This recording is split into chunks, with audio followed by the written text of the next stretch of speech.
this podcast is made possible by the generosity of listeners like you. Kindly consider a contribution through Patreon or PayPal. Links are in the details box. Patreon is a monthly subscription that you can cancel anytime, and PayPal is a one-time donation. Any amount is appreciated. And follow us on social media.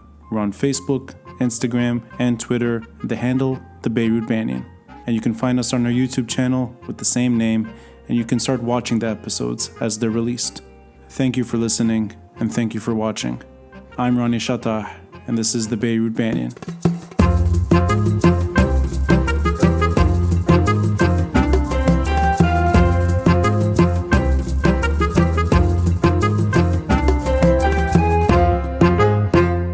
As a disclaimer to this episode, I'm perhaps demanding a bit too much by getting your take on things that are rather bleak.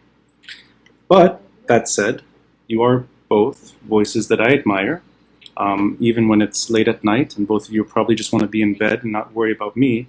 I'm flattered. You're both awake and ready. So it's an honor to gauge both of your minds together. And Jessica, you've been on the podcast before. Alia, I think this is the first time we actually meet. And I don't know if we've ever met in person. I don't think so. But we've communicated at times on Facebook. I'm glad that you have a feel for the podcast. And I'll keep the conversation as light as possible. And let me start it with perhaps the most challenging question. We've seen a lot of things happen the last 2 months, starting with Macron's visit. And for that matter, the aftermath of the blasts. That's a story on its own. And the maybe the last chance for serious reform, and we're seeing it slip by. We saw a caretaker prime minister unable to form a government. We saw the usual politics taking hold. We also heard Macron chastise us, and us, I use this very thin definition of us, chastising the Lebanese political class for not being able to get its act together. And I'll start here.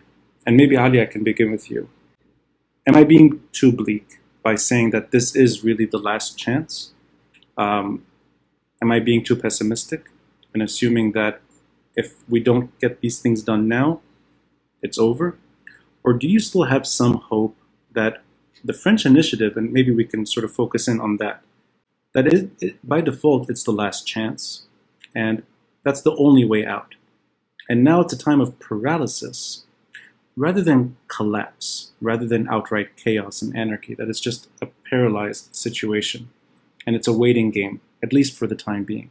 Yeah, so thank you, Ronnie, for having me, with Jessica in particular. Look, I mean, for me, I was never a believer that the French initiative, or for that matter, any other initiative, would succeed. I've been saying for quite a while, maybe more recently, more vocally, that I think the concept of reform, as you and me and many of like-minded Lebanese, or even more Lebanese more broadly, would like to see it happen, is really these reforms that we are talking about are exactly the antithesis of our political class, or those who are in the driving seat. Mm-hmm. And therefore, I've never had expectations that things would go in the right direction. Actually, if at all, even in my day job, and I'm in the financial markets have been there for a while. People have always named me as the sort of too pessimistic Lebanese economist. But pessimistic not because I don't believe in the Lebanese and their potential. On the contrary, actually. I mean, it's maybe because I have worked with a large swath of the political class before leaving Lebanon, and also I've been interacting with them over the last years when I was outside Lebanon, and I've seen really, if at all, no progress, but rather just a deterioration. So the path for me is a deteriorating path, and I would not have expected from them anything else. Now, the question also is about the French initiative itself, the question that they have bet on this political class before declaring, basically, and assuming. I'm not saying that they should not. I mean, at the end, we are a sovereign country, and the balance of power and elections have brought these people in government. The question is, I mean, whether we think that the French initiative, or for that matter, the international community engagement, could have said that there is a problem of legitimacy in the first place with this political class, and therefore that any initiative, for that matter, should not only involve them, but should involve a wider spectrum of Lebanese, rather than just saying that the civil society or the opposition or whatever alternative forces are, quote unquote, unable to present an alternative, which I do not think is absolutely true, but is partly true. And I think this is the other thing with the French initiative. And I think the third point is that the French initiative is coming at a point where regionally, the geopolitical, basically, backdrop is getting again to one of its basically culminating points. Right. That is both in terms of the upcoming transition at the helm of in terms of the U.S. leadership, and what it implies for the engagement or disengagement. Ali, I appreciate you taking the conversation quickly to the geopolitical quagmire. And I know that maybe that shouldn't be the focus of this episode, but it should be said that obviously the fact that the French and the Americans have some sway at the moment vis-a-vis Iran and whatever you want to talk about that issue right now, that yeah, Lebanon is not handling its own affairs domestically. But I also got from you that maybe the problems are structural in a different way. That the usual suspects, meaning the Lebanese political class, are still the power brokers of the country, and that almost a year long now, of protests and protests and protests to at least try to change or encourage reform, that they're still doing their politics as usual. And I'll ask you, Jessica, is there any possibility at this point for the usual suspects within the Lebanese system to carry out reform? Knowing that there is no structural opposition, or that there's no, for that matter, there isn't a leadership or a mechanism where you could sort of choose something else. Is there any room for minute hope at this point that rather than committing collective suicide, that they will try and do what they can to at least unlock some money? And I'm keeping it at very bare minimum here. I'm not talking about long-term improvement, or even for that matter, what the revolution was all about. Just the basics. Are we past that at this point, or is there still some room to at least hope that something will happen in at least the near medium term? So normally everywhere we've seen reforms, and we've seen reforms being triggered from a crisis. There have been champions for reforms, which Lebanon doesn't seem to have. It seems a bit absurd to expect the same people who have put the country into this and who have been unable to reform before the financial crisis and before we got to actually to the bottom, to now be willing to reform. It's the exact same structure, same people. Nothing has changed in the political scene. So if there's a trigger, it doesn't seem to be we cannot seem to find a trigger yet. And if there was going to be reforms with these exact people, then the first question is, why didn't they reform before we actually hit rock bottom? So these people have not shown any interest in serious reforms. And the worst thing I find now, it's not that we get to this low level, but that we got here and no one has shown any willingness to actually take us up from where we are, or to actually take any action to implement any kind of reforms. And it's been at least one wasted year where they haven't implemented anything. We're just wasting time. Now, this is a personal question to you both, and I'll start with you, Jessica. I've learned so much about the energy sector and about electricity generation in general because of you. And I mean, whether it's various outlets or other podcasts, I think I know now how to fix the electricity sector. And that's because I've just been reading and listening to you. Can you just tell me why it's very difficult for someone like you, or people like you, to be able to affect change in Lebanon? Knowing that all the talent is available, and these are names that we both know, names that we're familiar with, they're not able to affect change. A very personal, subjective view from your side. Why is it so difficult for you to be part of the solution, rather than just policy papers or sharing your analysis beyond that? Why can't you or people like you be part of the solution?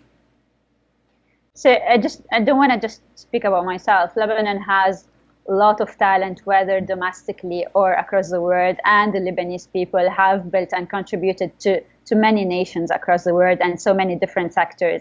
But here in Lebanon, we do not have an enabling environment for talent to start with.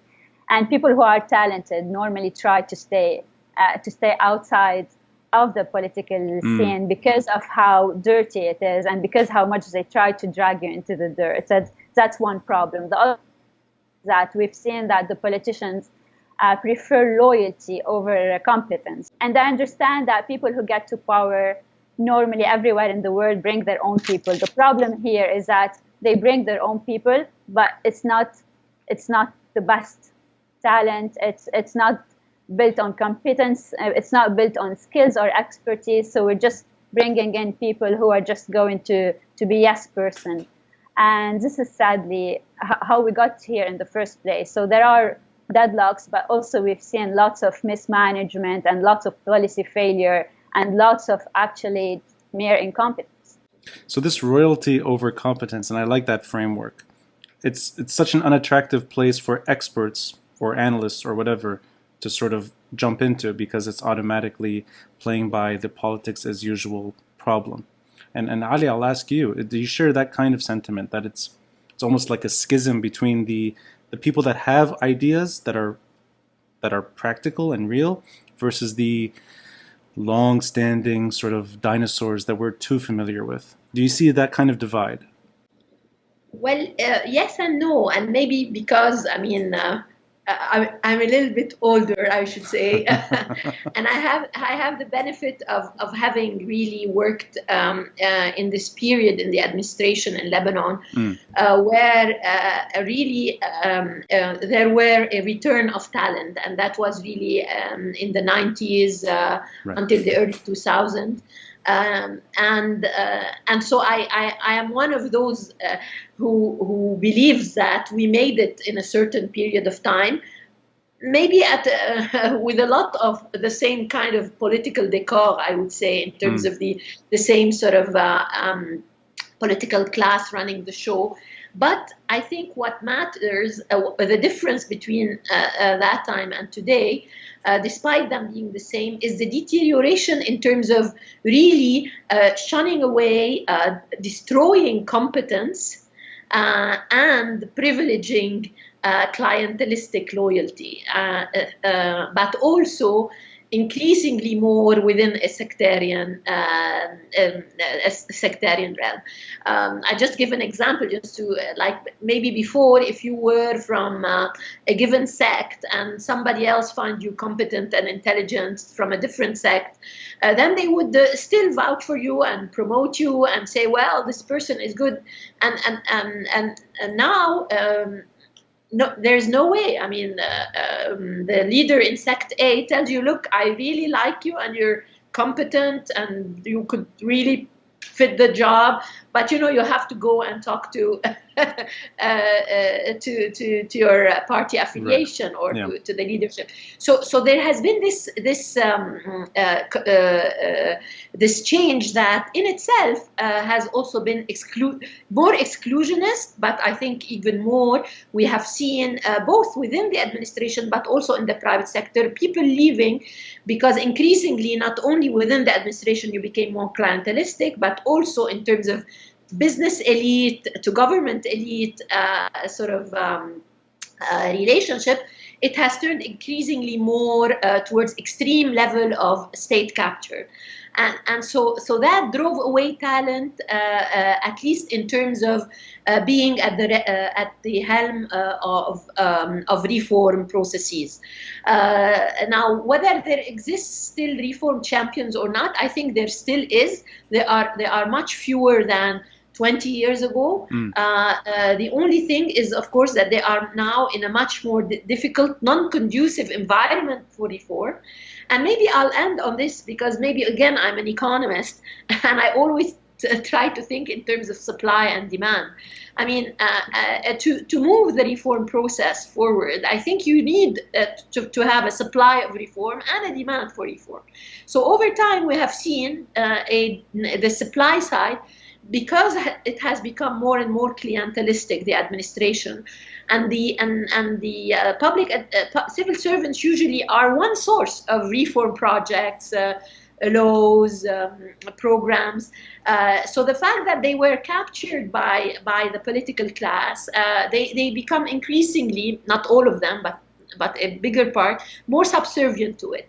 And the supply side is also basically muted by the fact that, as we agreed just a few minutes ago, that this political class is actually not incapable, but unwilling of reform. So you have the supply side completely, or to a large extent, basically muted or dysfunctional. Now going to the demand side, what is it? The demand side is people like us, is people on the streets, is the media, is civil society. So here, obviously, over the last year, the process of the crisis has destroyed hugely, basically, the middle class, which typically is, in many countries we have seen, a core element of driving the demand for reform. Media in Lebanon, we have, big question on the extent of their, basically, independence from the politicians. And more recently, of course, we have seen greater authoritarianism also shutting down and stifling demand for reform. So this is also the demand side that has been struggling. And I guess our job is not only keep the demand for alive and kicking by getting engaged people like us, wherever we are, but also to demand bringing back the supply side by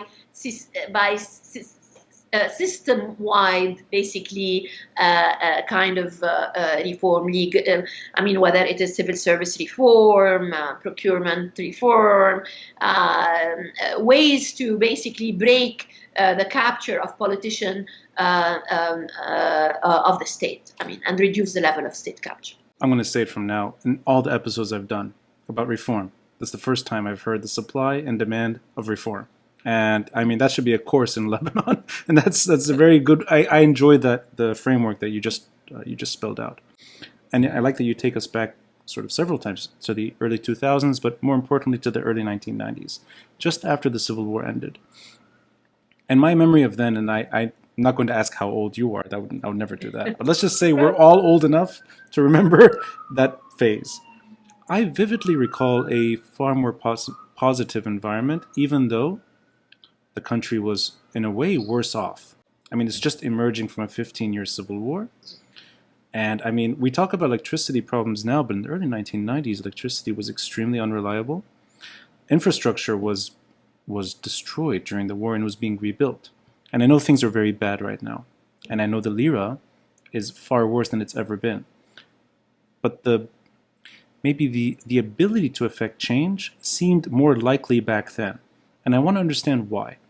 Because if anything, the last 3 decades, we should have by now found a way to implement some healthy change. And is it really just beyond our control at this point? Because 3 decades after a civil war, the experts that were around 3 decades ago, their children are now experts as well. So we have a generation of people trying to affect positive change. Is it simply that it's just beyond our control? And like you said, Alia, that just sort of kicking, trying to stay alive at this point, rather than seeing any real healthy change. And I don't want to be sort of condescending to anyone in terms of people trying at this point still against all the odds. It's no judgment against them, but just the practicality at this point for change. If at the end of the Civil War it was easier to push these ideas through, and now we're at a more difficult stage, I mean, it's hard for me to see where this ends. And using that framework, maybe I can start with you, Jessica, since you are the youngest here.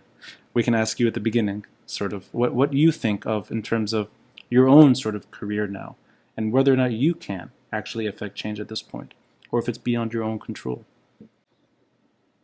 It is beyond my control, of course. So normally reforms also need a political will, because you hit a crisis and then you decide that you're going to move beyond this. And we haven't seen, so normally you need to actually witness some sort of trigger to reforms, which doesn't exist, but also some form of track to put these reforms on track, we also haven't seen. So what we're seeing in terms of reforms are more of a decor than actual structural changes.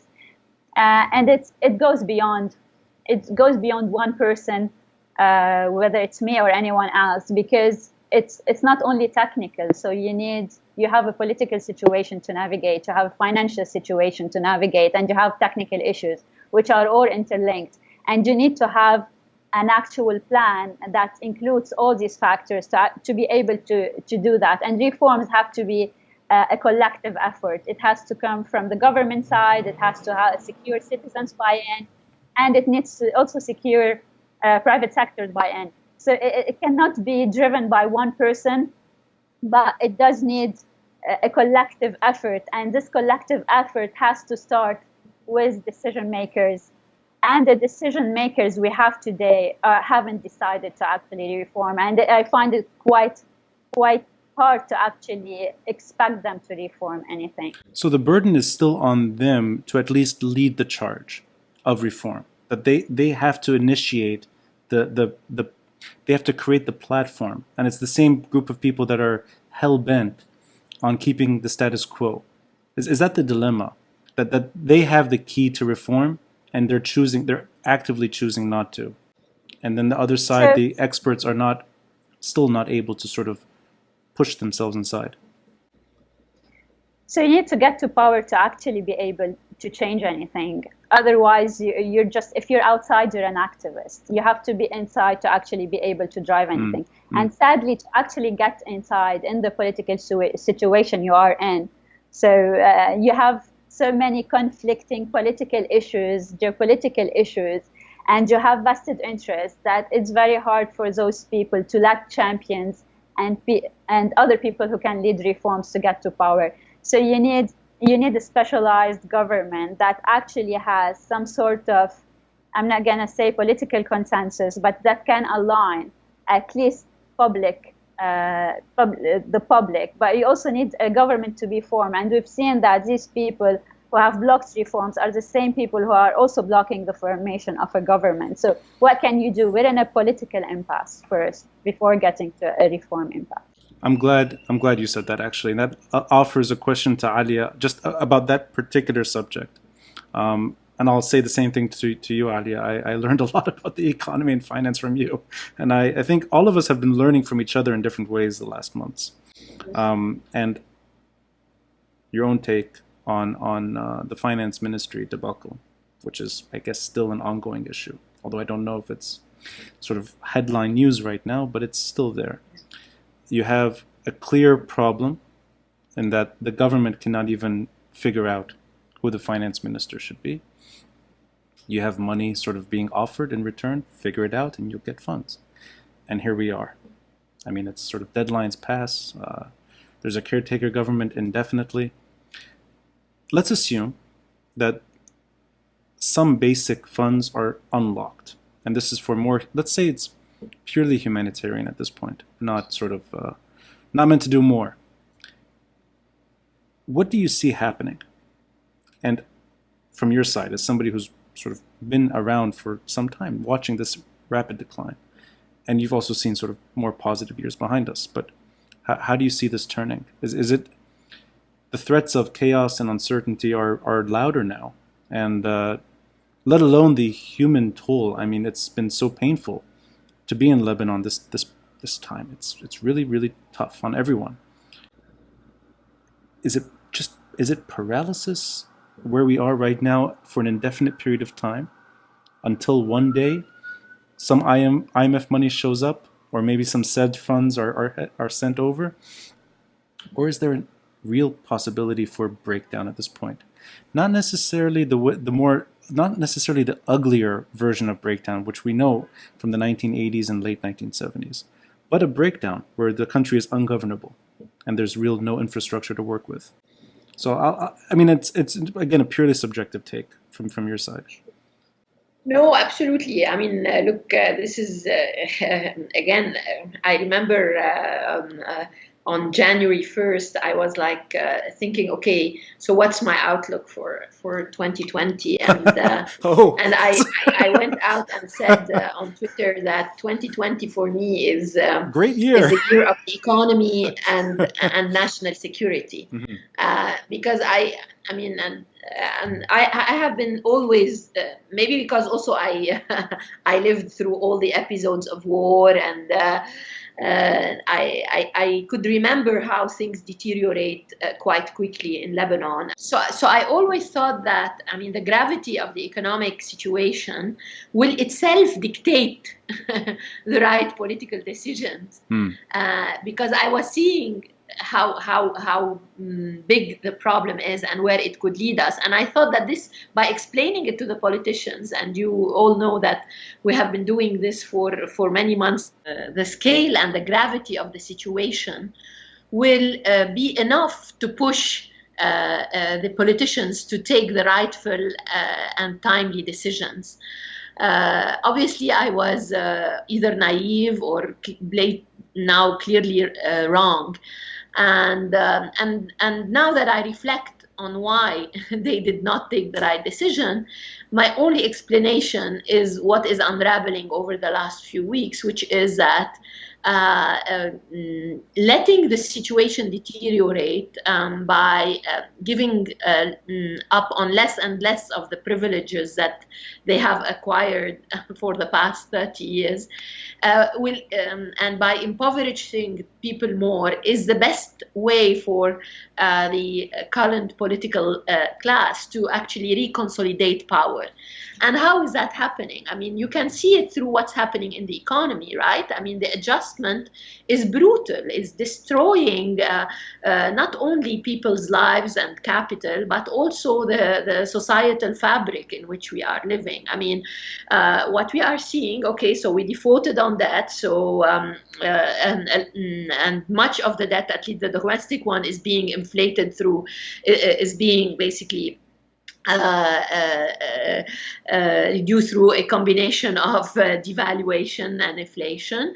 At the same time, obviously, the losses of the financial sector that would have come from an orderly debt restructuring is now being done in a disorderly manner every day through the haircuts that we are seeing, as people are, because of the lack of visibility on where they're going and withdrawing their deposits out of the banks, a large part of which doesn't exist, at least in foreign currency. But also this spiral of hyperinflationary spiral, right? The exchange rate depreciation that is being caused by continued deficit monetization by printing more money is just eroding people's purchasing power, and that is the wealth, biggest wealth that is being destroyed, is seeing the best, basically, of our talent, as Jessica called it, fleeing, going to find opportunities elsewhere, a huge cost in the future, because this will reduce significantly Lebanon's future potential growth, and going into this logic of civil conflict. It's almost like a policy to take things to the tipping point and put as much pressure on the population as possible. And that's a very it's almost like it's a very risky. It's not just. It's a very risky bet. And it's a risk factor that the ruling elite, for lack of a better word, are willing to take. So do you see things the same way? That it sort of push things as far as they can go before taking one step back? Yes, and it may not necessarily lead to them taking a step back or actually doing anything about it, because things can get way beyond control at any moment in time. So it's seriously a very risky game, because so now you're depriving people. They don't have services, they don't have savings, they don't have any kind of safety net, and the political situation is unstable. And in the past, people have, at least it does seem that they have compromised, and they were willing to let go of some basic services like electricity from the state, water, and all of that, in return to just give us some sort of unstable peace. And now that unstable peace is also at risk. So you might slip into any kind of conflict, as Alia was saying. At any point in time, you can actually go into a conflict. So it might get to an irreversible point any point in time. I don't think they actually they're very strategic, or they actually plan anything much. I just think they're out of cards, and for mostly, it's sad that we're not seeing any willingness to actually pull Lebanon out of the crisis, of the many crises actually we're witnessing now. I'll ask you both this question, and I'll start with you, Alia. And I know I said it up front that maybe geopolitics shouldn't be the focus of this kind of episode, but I'll take it only within the financial sort of, I'll limit it as much as possible. Beyond offering money, which is really what's happening. And I think I got this quote right, that even the Americans were willing to go further. It's $21 billion in return for fundamental change that may not be to the liking of many Lebanese. Forget the ruling class. It may be an unpopular sort of position among the population. But beyond that kind of, I don't know if it's a carrot and stick together. So it's almost like forcing this money and saying, look what we can give you, but change your behavior fundamentally. Is there anything else that can be done? Is there another way out beyond that kind of heavy sort of incentive of a lot of money, but change your behavior? Do you see any other alternative to the IMF negotiations, to the CEDRE funds, or even for that matter, what the Americans may be offering? Is there any other sort of mechanism? And maybe we can include sanctions in this conversation, because sanctions are a bit of both. They're politics and, in a way, finance and economics sort of stuck together. So do you see another way for things to change? Well, for things to change, I think, the dilemma with using the money, the incentives, or even the sanctions, which is clearly in today's world a very important geo-economic tool, is in our case may be counterproductive, in the sense that for us as purists, if I want to say, what kind of reform do you want to have? If it is just driven by sanctions and money, right? Right. As much as we want to have reform in place and progress on reform, but we should also care about the irreversibility of these reforms, right?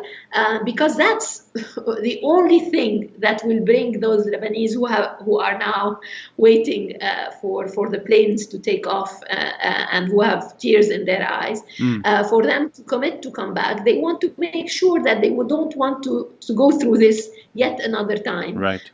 Because the political, basically, the political process did not manage to create the seeds for sustainable change, right? So that's my concern with this logic of only using the carrot and the stick and the sanction. Being the money and the sanctions.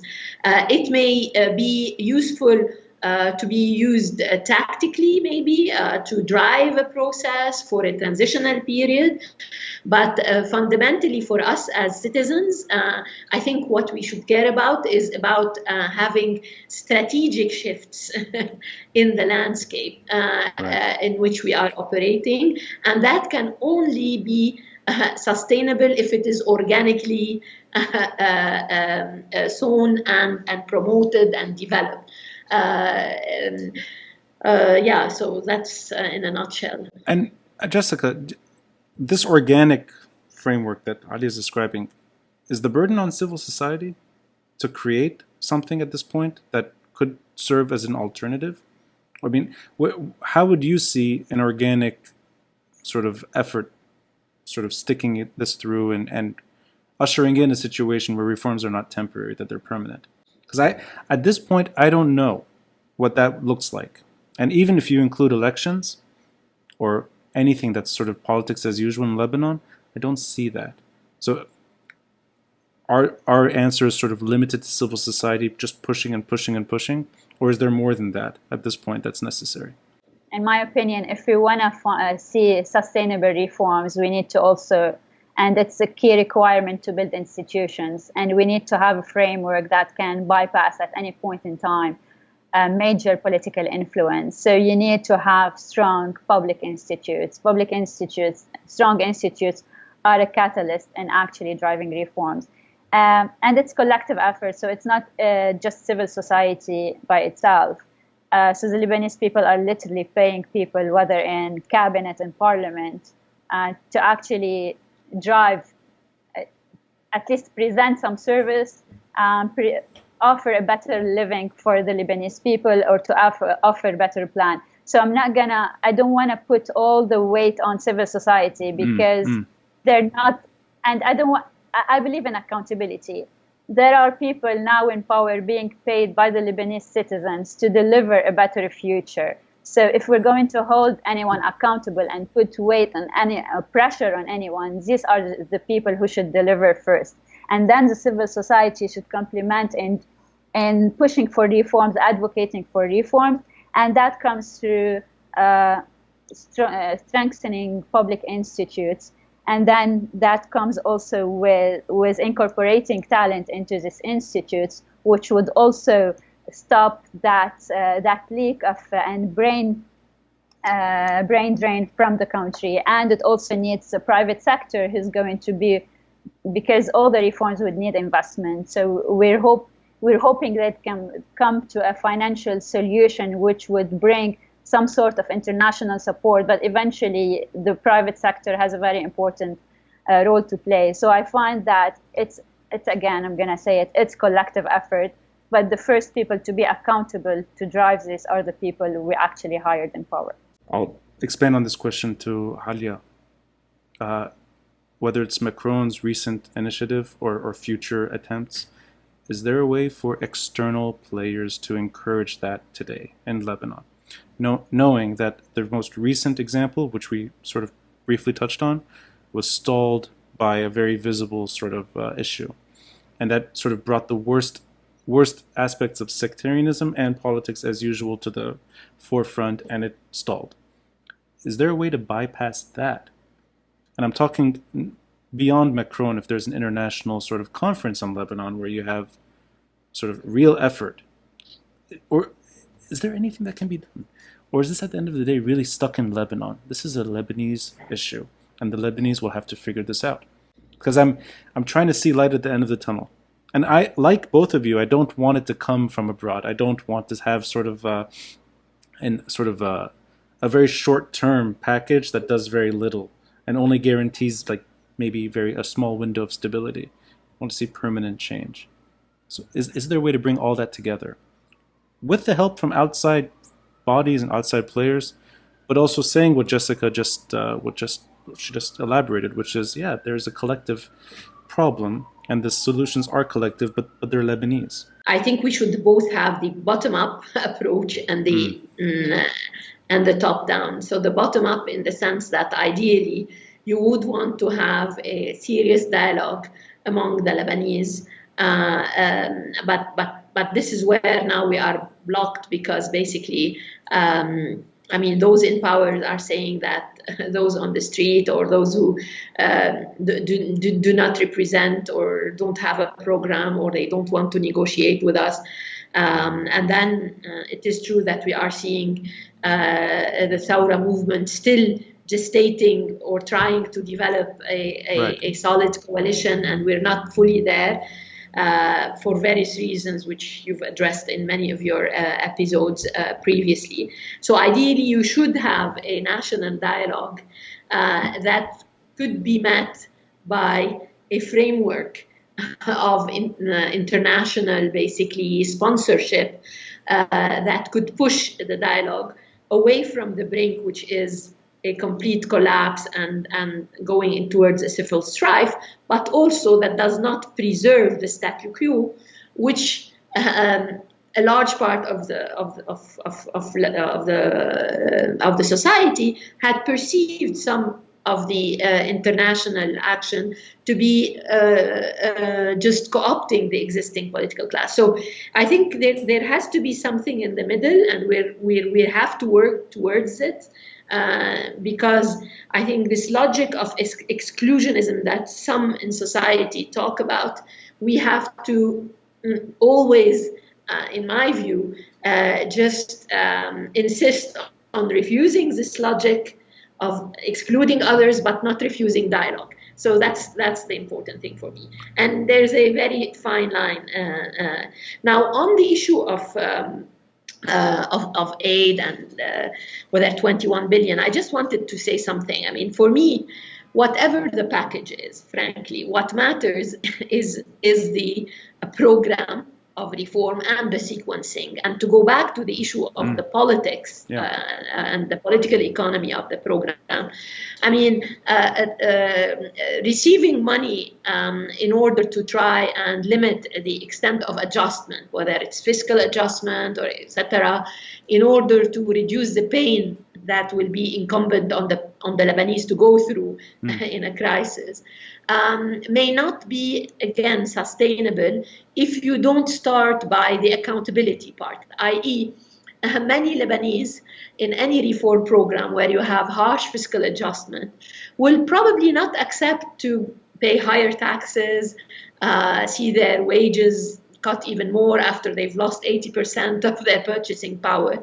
if they do not see at the outset and upfront a very solid framework for accountability, whether basically, like we saw today, I mean, a very strong implementation of the illicit enrichment, the anti-corruption rules, the procurement rules, enshrined into a solid judicial independence law. I mean, you need really to have these governance and accountability reforms up front in order for you to be able to proceed in an orderly adjustment. Otherwise, society will not accept more pain for very little or possibly zero gains. I like that you say that at the end, that society won't accept more pain. And is that really the tipping point? Where if there's more pain, then you see the inevitable consequences emerging. That in worst case scenario, it's outright civil strife. But even more limited measures. The only thing that is muting this logic, Ronnie, is really the fact what we are seeing today is that if you go around, I mean, the deterioration in the living conditions of the Lebanese is not equal, in the sense that in some regions, the political forces at play have been subsidizing through their own channels a lot of the cost, a lot of the families, and reducing the cost of the adjustment for a big part of the population. And those are the ones who are usually the constituencies of those same political parties who have been basically benefiting from the state largesse and corruption, I would say, and also have much of their money sitting outside. And now that they can, $100 is not worth only 1.5 what it was, but probably 3 and 4 times. So your if I may call it, the power of nuisance is actually much bigger now. But at the same time, it is cushioning a lot of the cost of the adjustment on their own constituencies. However, those who are not captured by these informal sort of political elite, I mean, whatever, political class, I don't like to use the word elite, kind of safety nets, those are the ones who are bearing the brunt. And unfortunately, those are people who are probably mostly either independent or have been sort of self-sufficient, but now find themselves being much more impoverished, and so they have to sell their assets or leave or close shops. And guess who's going to pick up the assets at very low prices? Persistent pressure, bottom up, population fed up with the ruling class. You have top-down pressure. France, America, whatever. External players begging the Lebanese politicians that we know to change their behavior. I cannot imagine another country going through this kind of situation where this group of political players survives. There's so much pressure on them, yet they're coming out fairly unscathed. Even when their base shrinks, they're still there. They're still there. They're still making the decisions. What other pressure can be applied at this point on this group of people that have largely hijacked state institutions? What can be done? I mean, and from everything we've talked about, economics, politics, sanctions, sustained pressure from civil society and everything, what can be done to at least change their behavior? Forget throwing them out at this point. Forget revolutionary slogans, forget all of that. Just changing their behavior. What can be done? And I know it's a huge topic, I know, because many things maybe can be done, but from your side, in terms of wanting the best outcome, not the worst, not a partition, not civil strife, because those are options, but not that. More the healthier angle, where Lebanon improves rather than collapses. Well, obviously, the monetary incentive like CEDRE that took place 2 years ago didn't work. So they're not interested in being told, we're going to give you a package of money if you reform. They're not going to reform. Yeah. Ideally, I would hope that, and we've spoken about this before, and I'm always optimistic about generational change, that the new generation, at least a large share of the new generation of the Lebanese people, actually care about the provision of basic services. They're educated. It's an era of the internet, so people know it's not really that complex to provide electricity or to provide internet or to provide a safe living space for people. So this new generation wants that, and they're very vocal, and they're solid, and they're very smart. And I do believe that at some point in time, they're going to enter parliament and actually drive that change. So that's my hope for Lebanon, and that's how I think things would evolve.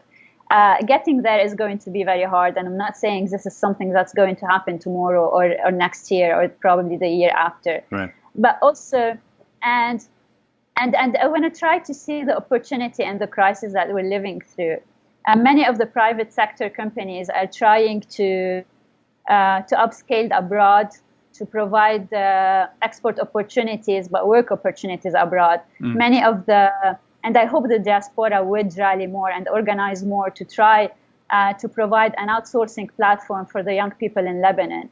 And I'm going to talk in a bit about this. And when I wonder what Lebanon can provide that the rest of the world would want, it's talent. It's all that dedication that Lebanese people do provide, and we need to find a way for them to provide this from Lebanon. And I find that also this is very important on the political level, because people who feel they are solid enough are not afraid of being vocal, are not afraid of standing up against the things they don't believe in. They're not afraid of speaking up. So I want us to try to help this young generation to build a better Lebanon. So this is my hope for the future. Getting there again is not going to be easy. It's going to be very hard. I hope that more and more Lebanese people are going to realize that building a country is not really that hard. We're just getting stuck into, we all at the end of the day want kind of the same things, but so many people do believe when their politicians tell them you're not getting this because of the other politician, but they've all been there for a long period of time. If you cannot strike a change in a year or two, you're never going to do that. And it will probably come. It will take a long period of time, but I hope we'll get there. You surprised? Please, yes. Yeah, go ahead. If I may just, of course. Yeah. I think one approach to make this happen, I mean, what Jessica and us and many young Lebanese, from not only the young, even the older ones, would like to see, is really try and shift the discourse in politics and policy from identity-based politics to issues-based politics. And I think that is what, if anything, I think our attempts from 2015, was it, when the garbage crisis hit us, and then again throughout the deterioration until the October protest. It was a build-up of trying to push the political discourse in that direction, because this is what creates a common denominator across the different fault lines that our society is marred with.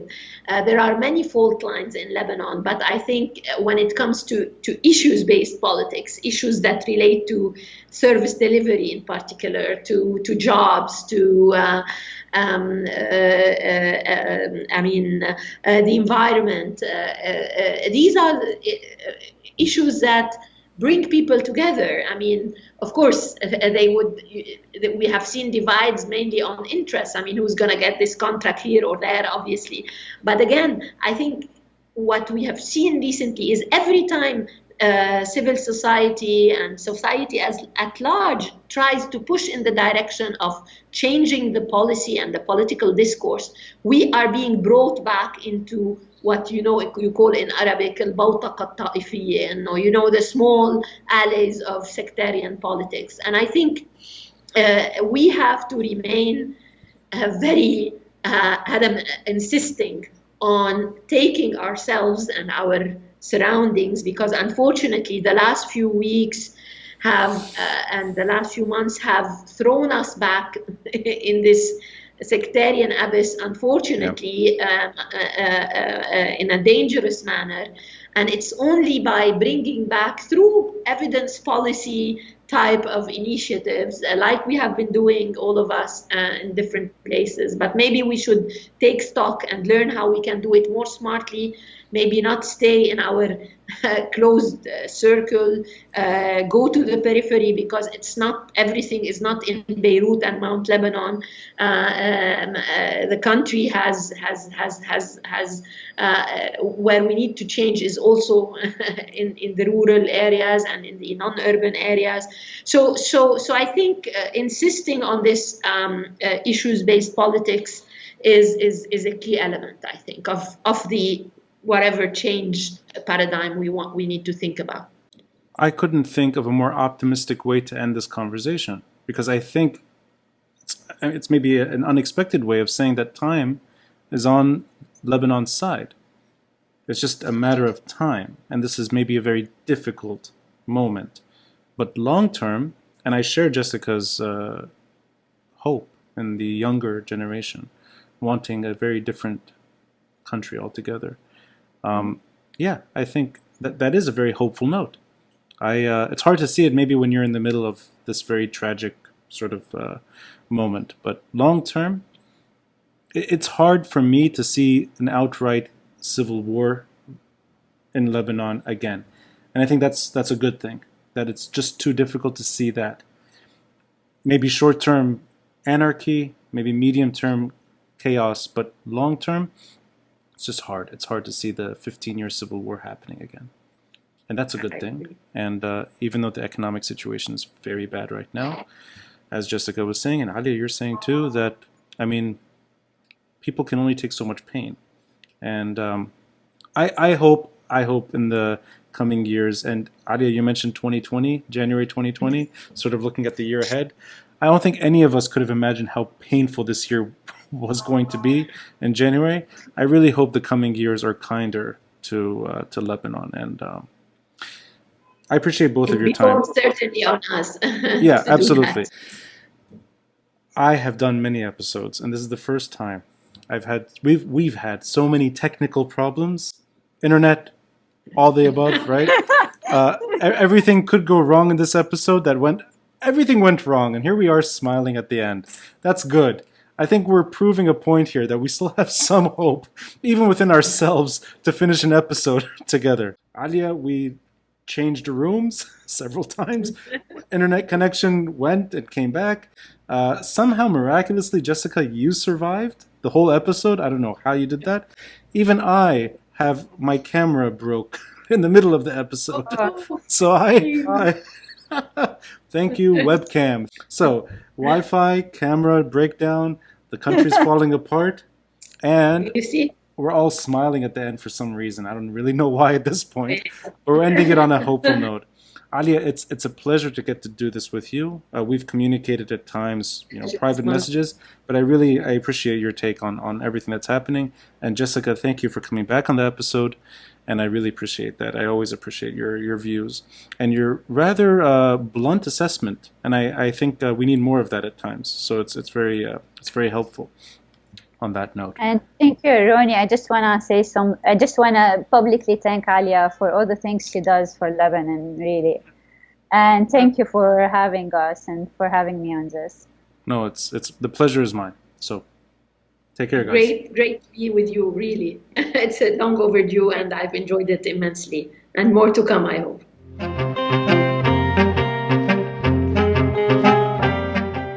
Thanks for listening. And a friendly reminder to help support this podcast by contributing through Patreon or PayPal.